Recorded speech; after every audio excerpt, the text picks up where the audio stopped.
Mundo Diplomático presenta su nueva serie, Entrevistas Bicentenario, con Jorge Rodríguez. Buenos días, gracias por sintonizar su programa Mundo Diplomático. Hoy estamos estrenando una nueva serie de su programa que se va a llamar Entrevistas Bicentenario. Entrevistas Bicentenario porque este año 2021 es importante para toda la región centroamericana. ¿Por qué es importante? 200 años de independencia, 200 años que los centroamericanos dijimos queremos llevar el rumbo de nuestra propia identidad.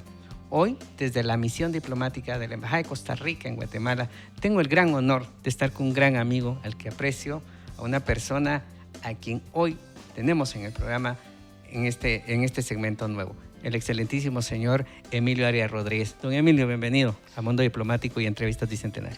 Muchísimas gracias, don Jorge, por la invitación a Mundo Diplomático y un saludo muy especial a todas y todos los guatemaltecos que nos escuchan y a los centroamericanos, porque realmente este bicentenario trasciende a Guatemala y a Costa Rica y se convierte en una celebración para toda la región.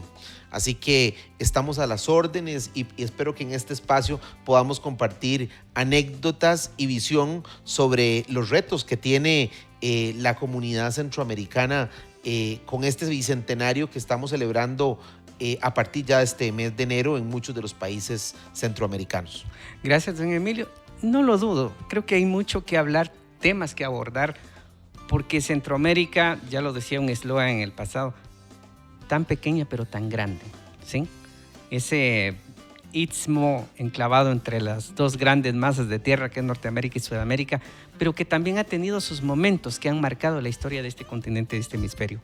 Voy a iniciar preguntándole a un representante diplomático, obviamente, de Costa Rica, para usted, ¿qué es ser centroamericano?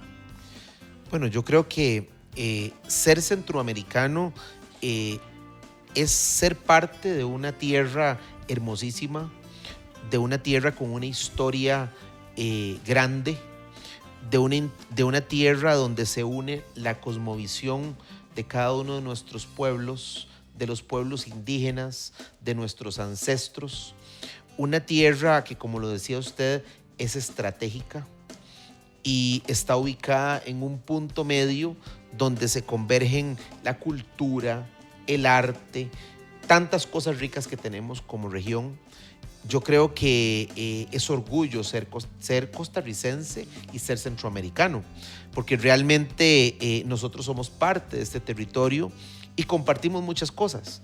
Cuando uno brinda su servicio en el exterior y comparte con, por ejemplo, en mi caso, con los guatemaltecos y las guatemaltecas, se da cuenta que tenemos muchas cosas en común, que tenemos, por ejemplo, cambian los nombres de las cosas, pero son las mismas cosas. Por ejemplo, usted le dicen el whisky al chayote, nosotros le decimos chayote. Cambian los nombres, pero en la esencia cultivamos los mismos productos, tenemos bases culturales similares. Entonces, ser centroamericano es sin duda un orgullo, pero también ser centroamericano significa un reto. No podemos pasar por el mundo sin dejar una huella, y realmente yo creo que durante estos años que he tenido la oportunidad de vivir en esta hermosísima tierra de Guatemala, se tiene uno una serie de retos en los que hay que avanzar, y especialmente en cómo podemos aportar para mejorar la calidad de vida de nuestra gente, cómo podemos aportar para que Centroamérica sea una sola Centroamérica con los ojos del mundo y podamos apostar al turismo de una manera mucho más eficiente y eficaz, para que resguardemos todos esos lazos culturales que tenemos y se resguarden por muchos años, porque realmente yo, por ejemplo, soy un apasionado de la cultura guatemalteca. Ustedes tienen una historia que no solamente se traduce en lo que uno ve, como ir a ver una pirámide, que es algo grandioso, ir a Tikal, en las experiencias de los pueblos indígenas, sus idiomas y su cultura, sino que también se traduce en su gastronomía. Entonces, Guatemala tiene una gran cantidad de cosas que mostrarle al mundo. Y yo diría que no solamente Guatemala, Guatemala como parte de una Centroamérica, porque realmente somos muy pequeños, somos una región muy pequeña, y si lo vemos con otros países, por ejemplo, suramericanos, la suma de todos los países centroamericanos podría ser perfectamente un país del sur de América. Totalmente. Entonces, realmente somos un territorio pequeño que, como lo dije, compartimos muchas cosas y además tenemos que aprender muchos unos de otros. Yo creo que todos los países hemos logrado avances en diferentes temas y si logramos aprovechar esas lecciones aprendidas, esos avances, podríamos sumarlos como región y poder empoderarnos porque realmente somos un punto estratégico en las Américas. Detengámonos en algo que me llamó la atención. Hemos dado ejemplo, sí, somos una región pequeña, pero tenemos que dejar huella en el mundo, interesante. Estos 200 años que han pasado, estos 200 años que obviamente hemos visto revueltas, alzamientos, momentos críticos. ¿Cuál cree usted que sería el aporte, uno de los aportes más importantes que ha dejado Centroamérica al mundo? Bueno, yo creo que Centroamérica le ha dejado un enorme aporte en cuanto a la cultura, en cuanto a lo que hemos sido históricamente nosotros como región, en nuestra riqueza como región, políticamente, toda la negociación para la paz en los años 90 del siglo pasado es un gran aporte para el mundo, porque realmente no fue fácil. En aquel momento teníamos una región convulsa, con guerrillas, con problemas políticos, con alzamientos permanentes, y como región pudimos decirle al mundo que tuvimos la capacidad de sentarnos todos los países en una mesa y buscar negociar la paz. Realmente yo creo que ese es un legado importantísimo. Pero el otro, que es la cultura, yo creo que quien visita Centroamérica de cualquier otra parte del mundo se lleva una experiencia religiosa. Y lo digo en el gran sentido de la palabra, porque cada uno de nuestros países le puede dejar una experiencia lindísima. Cada uno de nuestros países tiene cosas maravillosas. La gastronomía que tenemos, por ejemplo, en Guatemala la cultura, la religiosidad sumada con la cultura. ¿Quién no añoraría en cualquier parte del mundo vivir una Semana Santa en Guatemala? ¿O quién no añoraría ir y caminar por Monteverde en Costa Rica y terminar en la playa bañándose en una playa de arena blanca? O ir a comer una rica carne en Nicaragua y compartir a la orilla del lago del río San Juan, o ir a Honduras y visitar sus playas también, o en El Salvador irse a comer un ceviche o una pupusa. Es decir, realmente somos una región maravillosa donde cada uno de nuestros países le aporta a quien lo visite una gran experiencia. Entonces yo creo que tenemos mucho que le hemos aportado al mundo. Ahora, hay muchos retos, porque yo creo que como región, por ejemplo, Costa Rica ahorita está apostando por la protección del medio ambiente, como lo ha hecho siempre, pero también por la carbono neutralidad. Es decir, tenemos que vivir diferente, vivir en la naturaleza, pero apostar por la protección del medio ambiente. Entonces yo creo que podríamos como región, en un tema que no nos polariza, en un tema que más bien nos puede unir, dejar una huella para el bicentenario de que todos estamos apostando en la misma línea por la protección del medio ambiente, por la carbono neutralidad, por la producción de energías limpias. Veía un día de estos en el informe del presidente de Guatemala que hablaba sobre la matriz energética y los retos de llegar al 90% al final de su gestión en la producción de energía eléctrica limpia. Y yo creo que Costa Rica está en la misma dirección. Nosotros tenemos en este momento, hemos tenido la mayor parte del año el 100% de la producción de la energía limpia. Bueno, pongámonos ese tipo de retos como región. Son retos que no nos dividen, son retos que nos unen. Y yo creo que de esa manera podemos impactar de una manera mucho más eficiente y evidente en el mundo como región. Ahora yo voy a... Siguen saliendo, me asalta el pensamiento de, ok, somos una región que en este momento está tratando de dejar todo ese legado a lo largo de estos 200 años. Pero ahora bajemos de lo general a lo particular. Costa Rica no es un secreto para nadie, es uno de los países que más está comprometido con el tema del medio ambiente. De hecho, no sé si estoy mal, todavía una funcionaria como lo es la señora Cristiana Figueres, que da parte del PNUMA, ¿no? del Programa de Naciones Unidas de Medio Ambiente. Es un país que está muy comprometido con este tema. ¿Cuáles serían, a su juicio, don Emilio, esos legados, esos ejemplos que ha dejado Costa Rica en estos 200 años? Hablemos propiamente de su país. En estos 200 años, obviamente uno, la estabilidad democrática, pero hay otras cuestiones que Costa Rica también ha dejado y que obviamente ha marcado un poco de separación del tema del Istmo. ¿Cuáles serían esos, don Emilio? Bueno, 200 años se dicen fácil, pero pasan, son largos, ¿verdad? Y yo creo que todos nuestros países han vivido en 200 años una serie de experiencias. Costa Rica es un país con características propias, pero comunes con Centroamérica. Sin embargo, yo siempre he dicho que en algunos momentos de nuestra historia nos hemos hecho preguntas y hemos tenido a esas preguntas respuestas que forjan lo que somos hoy. Por ejemplo, nosotros en algún momento nos preguntamos si queríamos tener ejército o no queríamos tener ejército. Y eso en aquel momento, después de una guerra civil, marca un antes y un después. Y hoy, si vemos que esa decisión se toma en los años 40 del siglo pasado, analizamos la respuesta que tuvo el pueblo costarricense de decir no queremos ejército y todos al unísono estar de acuerdo, hoy vemos que la inversión en lo social y la inversión en la salud que hemos hecho como país no hubiese sido posible si no hubiésemos tomado esa decisión en el siglo pasado. Pero también hay otras preguntas. En algún momento nosotros nos preguntamos, bueno, somos un país muy chiquitito, salvo El Salvador, somos una cosa muy pequeñita incluso en la región centroamericana.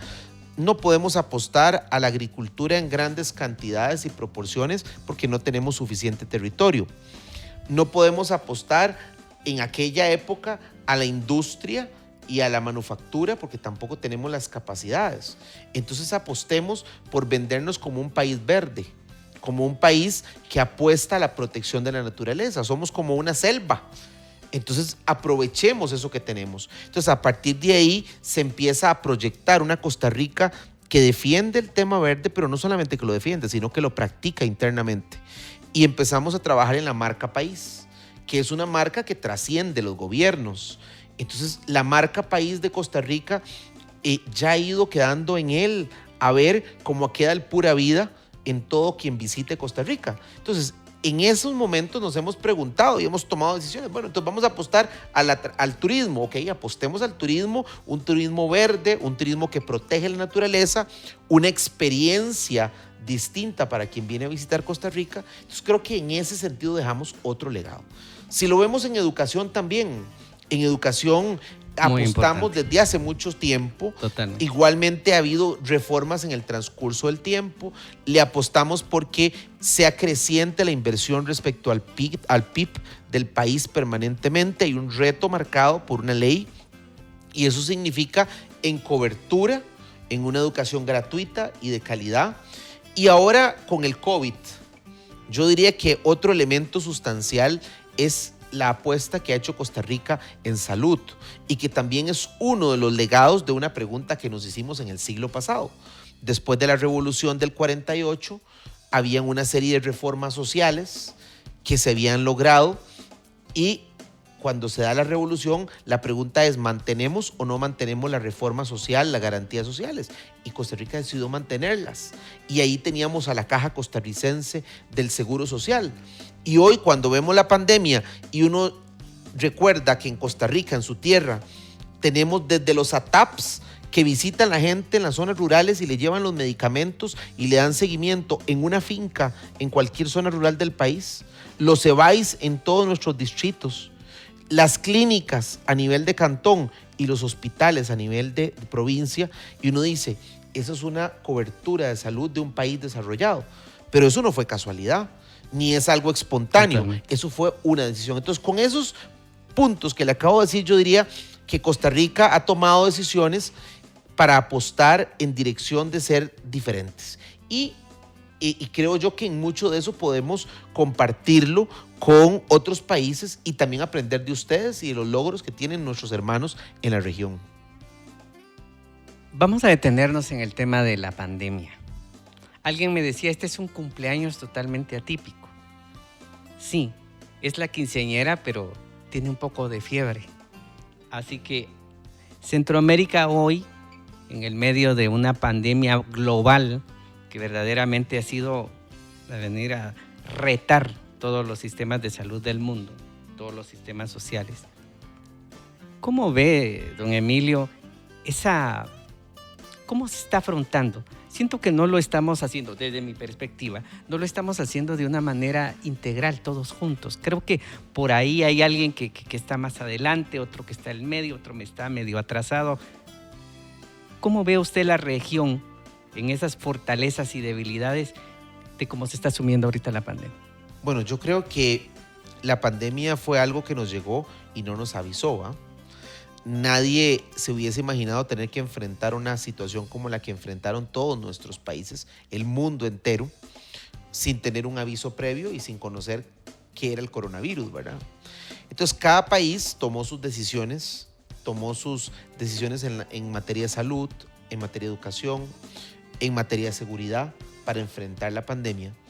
A mí me hubiese gustado, como centroamericano, haber encontrado decisiones centroamericanas que nos hubieran permitido, por ejemplo, ante el llamado que hizo Costa Rica de la negociación para las vacunas, obtener vacunas en conjunto. Sin embargo, entendemos claramente que esto fue algo sorpresivo, entonces que evitó que muchas decisiones en grupo se pudiesen tomar en ese momento. Sin embargo, nosotros sí, como centroamericanos, los embajadores acá en Guatemala nos reunimos con el Ministerio de Salud de Guatemala, nos pusimos a las órdenes, creo que logramos articular algunos temas como por ejemplo los vuelos rescate, que los trabajamos de manera articulada como región, tuvimos con Guatemala un trabajo extraordinario. La embajada de Costa Rica fue la primera embajada que coordinó un vuelo humanitario en Guatemala para la pandemia. Fue un trabajo extraordinario a la par del Ministerio de Relaciones Exteriores. Por tener una excelente relación con el canciller y con el ministerio, logramos ser pioneros en esto. Entonces, eso nos significó, por ejemplo, un trabajo donde articulamos un protocolo para vuelos de este tipo y fue exitoso y se siguió aplicando. O, por ejemplo, con lo que es el material informativo para efectos de poder informarle a las personas cuáles eran las medidas que se tenían que tomar. Compartimos experiencias también. Igualmente con el tema de los aeropuertos. Hemos compartido experiencia de cómo han implementado las medidas de seguridad en cada uno de los aeropuertos. Y eso ha sido un trabajo conjunto donde los costarricenses y los guatemaltecos hemos aprovechado nuestras experiencias. Ahora bien, la pandemia nos reta muchísimo, porque cuando hablamos de la pandemia, cualquiera diría que es algo a corto plazo y no es a corto plazo, porque lamentablemente el coronavirus afecta a los que más necesitan, afecta a aquellos que no necesariamente tienen voz, a los que viven en pobreza, a las mujeres, madres solteras en las zonas rurales, a las personas que normalmente tienen menos capacidad económica para enfrentarla, a los que perdieron el empleo. Entonces, la pandemia no solamente la vacuna, también son las preguntas que nos tenemos que hacer como región de cómo vamos a enfrentar los resultados post pandemia y cómo vamos a lograr que esa sociedad, a veces tan poco inclusiva en algunas zonas, a veces con tantos retos en materia de seguridad, de salud, de educación, no se vea tan afectada, porque se va a ver afectada naturalmente, y podamos lograr que esa sociedad se autorrete y más bien la pandemia se convierta en una oportunidad. Y yo creo que en eso, por ejemplo, en el caso de Costa Rica, a mí me tocó en la administración anterior, una parte de la administración estar en el sector de telecomunicaciones, el rector del sector de telecomunicaciones, y habíamos apostado por el tema de la digitalización y la cobertura de Internet. Hoy, cuando vemos la pandemia y todo lo que significó en materia de educación, el reto de tener acceso a las telecomunicaciones, al Internet, logramos en 140,000 familias tuviesen Internet equipo de cómputo y telefonía en sus hogares durante un periodo de tiempo. ¿Qué hubiese pasado si no hubiésemos tenido ese programa de hogares conectados frente a la pandemia? Hubiéramos tenido 140,000 familias sin conexión en la pandemia. ¿Y qué significa la conexión en la pandemia? ¿Qué significa el acceso a internet en la pandemia? Ustedes lo saben, todo. Porque hoy por hoy nos comunicamos de esa manera. Es el Zoom, es el utilizar todos los mecanismos para comunicarnos, es vía internet. Porque el distanciamiento físico, las medidas de seguridad que han tomado cada uno de nuestros países, los horarios, las medidas para regular el tránsito y el alejamiento que hemos tenido que tener, ¿qué hubiese pasado si no hubiésemos tenido las telecomunicaciones acorde? Entonces, yo creo que la pandemia nos reta. Y un reto para mí fundamental es que nuestros países apuesten en mayor cantidad por la digitalización, por la educación, pero por el acceso a esa educación de todos. Porque usted y yo no tenemos problema con el acceso, tenemos un teléfono inteligente, pero no solamente preocupémonos por zona 14, por zona 10, por las zonas cercanas a la ciudad de Guatemala, preocupémonos por las zonas alejadas, por las zonas rurales de nuestros países que también tienen el derecho a tener acceso al internet. Fundamental, don Emilio. Sin internet, sin comunicaciones, pues no podemos, obviamente, estar como esta nueva normalidad que estamos viviendo. Vamos a cambiar un poco, vamos a hacer un giro. Costa Rica recibe este primer semestre la presidencia pro tempore del Sistema de Integración Centroamericana de SICA. Haciendo un resumen, don Emilio, ¿qué es lo que se propone Costa Rica? ¿Qué es lo que se propone el gobierno tico del presidente Carlos Alvarado? En estos 6 meses, obviamente me imagino que la pandemia va a ser uno de esos temas, pero dentro del marco de Bicentenario, ¿qué está promoviendo Costa Rica? Bueno, hay una serie de decisiones país que incluso ya han sido comunicadas a los países hermanos con anterioridad a esta presidencia de SICA.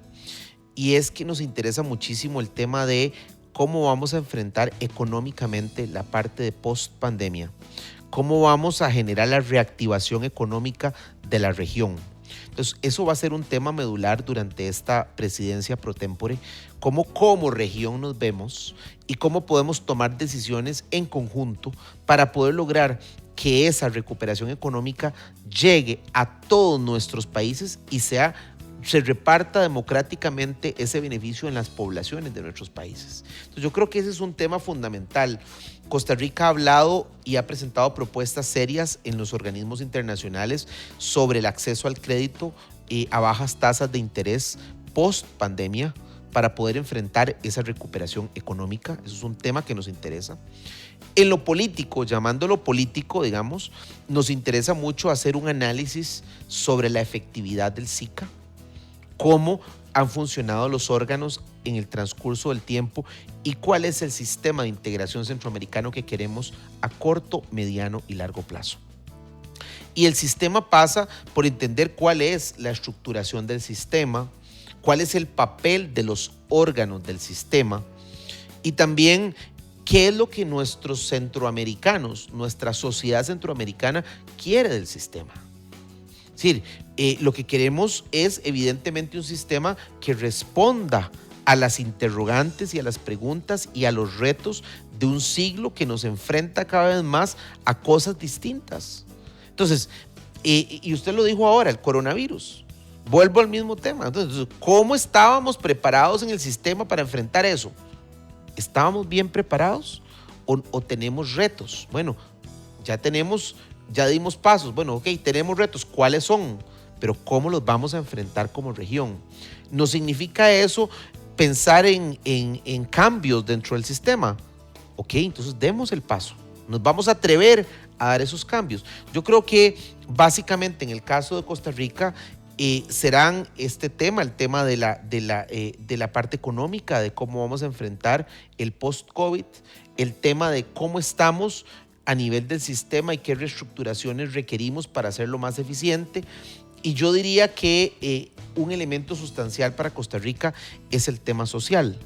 ¿Cómo vamos a enfrentar socialmente los retos que tenemos hacia adelante? Y cuando me refiero a lo social es cómo la región va a caminar en educación, cómo la región va a caminar en salud y cómo podemos aprovechar las lecciones aprendidas de Costa Rica, por ejemplo, ahora que tenemos la presidencia pro tempore, para ponerlas al servicio del resto de hermanos centroamericanos para poder avanzar en positivo todos.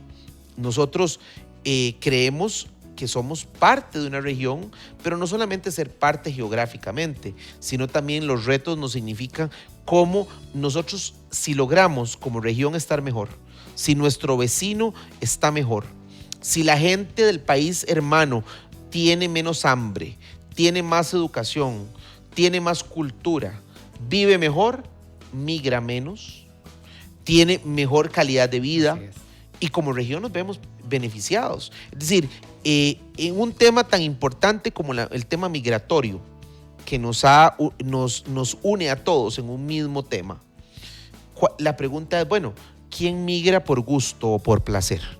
Nadie migra por gusto o por placer. Somos la excepción que por trabajo tenemos que migrar o por educación tenemos que migrar. Pero normalmente cuando usted ve a una persona en una caravana caminando hacia otro país, o alguien que va migrando le pregunta, ¿por qué migra usted? Porque quiero una mejor calidad de vida, porque quiero mejor educación para mis hijos, porque quiero un techo, porque quiero trabajo. Entonces, bueno, eso no significa que entre mejor calidad de vida tenga la gente en nuestros países, menos migración y mucho más inclusión.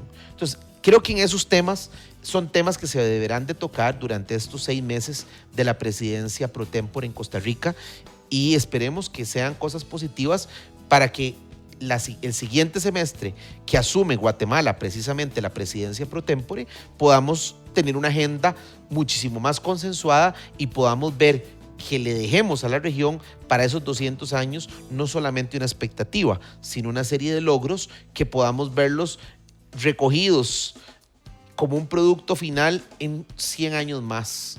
Que posiblemente ya ni usted ni yo los veamos, pero que esas generaciones sientan que los 200 años significaron un reto en positivo para la región centroamericana. Hay tanto que hablar. Obviamente hemos tocado temas culturales, que es lo que Centroamérica ha aportado al mundo, por supuesto, en este momento de una pandemia que está haciendo estragos en otros continentes y que en algún momento hemos sido afortunados, porque si bien nos ha tocado, no ha sido a niveles tan complicados como fue en Asia, en Europa. Don Emilio, habría mucho más que conversar sobre el tema. Pero entonces, mi pregunta final sería, ¿hacia dónde va Centroamérica? 200 años en el que vimos conquistas importantes en el tema social, en el tema salud, especialmente en su país, en Costa Rica, pero aún siguen habiendo temas pendientes. No todos hemos caminado, no todos hemos terminado el examen al mismo tiempo. Unos lo terminaron más antes, con mejor nota. ¿Cuáles serían entonces, a su juicio, esos temas que siguen pendientes y que ya tomándolos y ya dándole solución, podrían darnos esa Centroamérica más fuerte, más unida, esa Centroamérica que en general creo que todos queremos? Bueno, yo tendría que empezar por lo que soy un apasionado, que es lo social. De los retos que yo diría que tiene la región centroamericana es apostar por más inclusión social, es apostar decididamente por la lucha por eliminar la pobreza o disminuir la pobreza.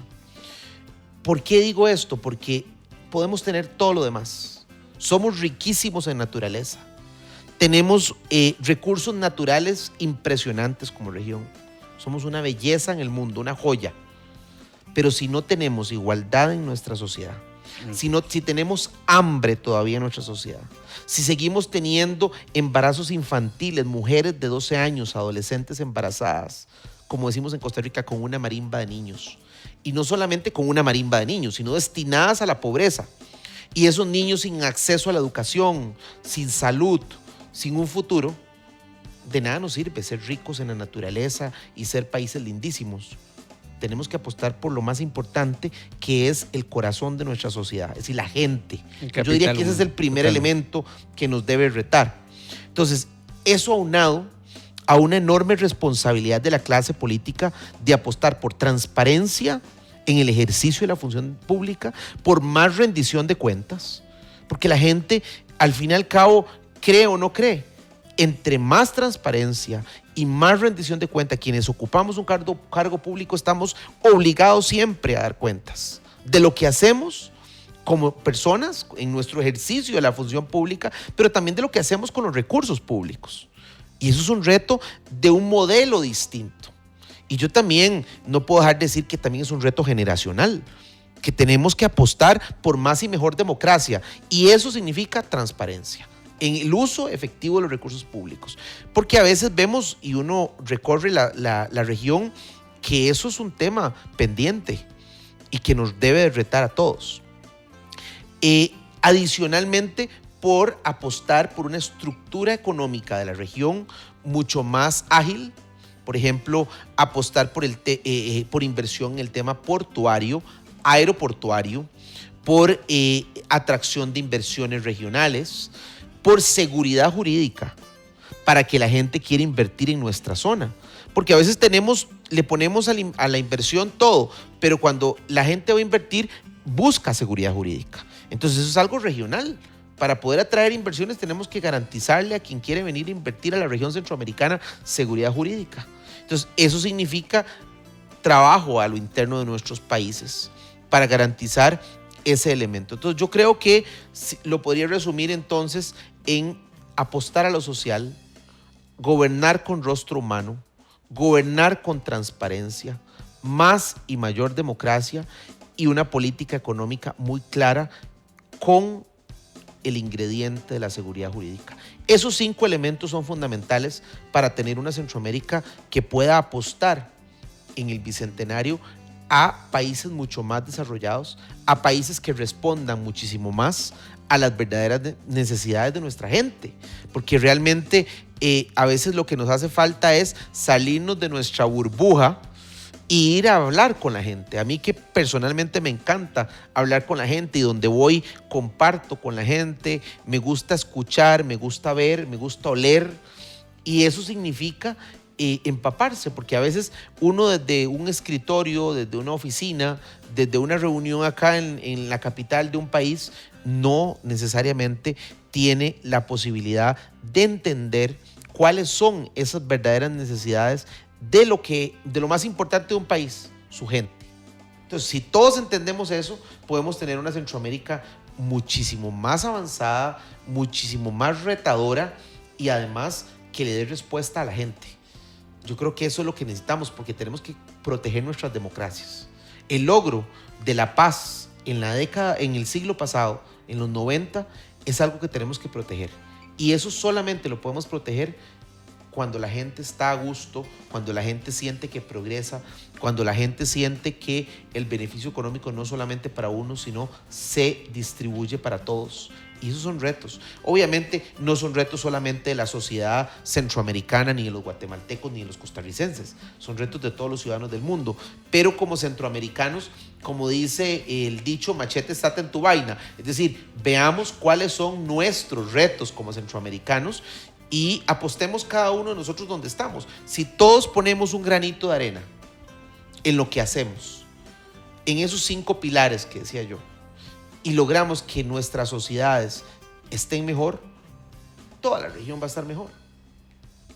Excelente, de verdad ha sido un gusto. Creo que hay tantas aristas. Centroamérica tiene tantos otros íconos con los que pudiéramos platicar, pudiéramos abordarlos, pero obviamente el tiempo a veces es un factor a tomar en cuenta. Don Emilio, quiero agradecerle como director de Mundo Diplomático por habernos abierto la puerta de la embajada, por estar conversando hoy con usted. Tengo el honor de conocer su tierra, es maravillosa. Bueno, ya hace cierto tiempo hay que volver nuevamente, debe estar tan cambiada. Pero creo que Costa Rica tiene mucho que enseñarnos a los centroamericanos. Ha hecho bastante logros. Usted lo decía antes que un poco que tomáramos la entrevista. Por supuesto, hay todavía luces, todavía hay sombras, hay cuestiones, pero creo que sí eso vamos. Quisiera pedirle que a nuestros amigos de Mundo Diplomático usted les pudiera dar como centroamericano y como costarricense un mensaje final. Bueno, yo quisiera decirle no solamente a los guatemaltecos y a las guatemaltecas, sino a la sociedad centroamericana, que estos 200 años nos deben de servir para retarnos, para pensar en los que menos tienen, para pensar en cómo podemos sacar adelante nuestros países, en cómo podemos aprovechar tanta belleza, tanta cultura, tanta naturaleza que tenemos en la región para hacerla más próspera. Y para eso también tenemos que tener disposición los seres humanos. Yo realmente no puedo dejar de aprovechar la oportunidad para agradecerle a este hermoso país, al que amo tanto. Antes de ser embajador ya lo visitaba permanentemente porque es un país que me da una energía grandísima, un país al que quiero y al que quiero ver próspero. Agradecerle a usted la oportunidad de estar en el programa y que esto sea una ventana desde la Embajada de Costa Rica, que es un pedacito de territorio de Costa Rica dentro de Guatemala, que esto es una casa y es la casa no solamente de los costarricenses que viven acá en Guatemala, sino de todos los guatemaltecos y los ciudadanos del mundo. Costa Rica tiene en sus embajadas una casa abierta para el mundo, donde la paz, la democracia, la lucha por los valores tan importantes como la protección de la naturaleza, siempre van a ser los pilares que la sostengan. Así que muchísimas gracias por invitarme al programa y un fuerte abrazo y felicitaciones al resto de países centroamericanos en el Bicentenario. Muchas gracias, señor embajador. Pues este ha sido su programa Mundo Diplomático, amigos. Hoy hemos estado desde la misión diplomática de la Embajada de Costa Rica en Guatemala conversando con el excelentísimo señor embajador Emilio Arias Rodríguez, quien tan gentilmente nos abrió sus puertas. Por favor, estén pendientes porque este es el primer entrega de su programa Mundo Diplomático y de su nueva serie Entrevistas Bicentenario. Por favor, los espero en la próxima. Que estén bien. Esto fue Entrevistas Bicentenario, solo en Mundo Diplomático.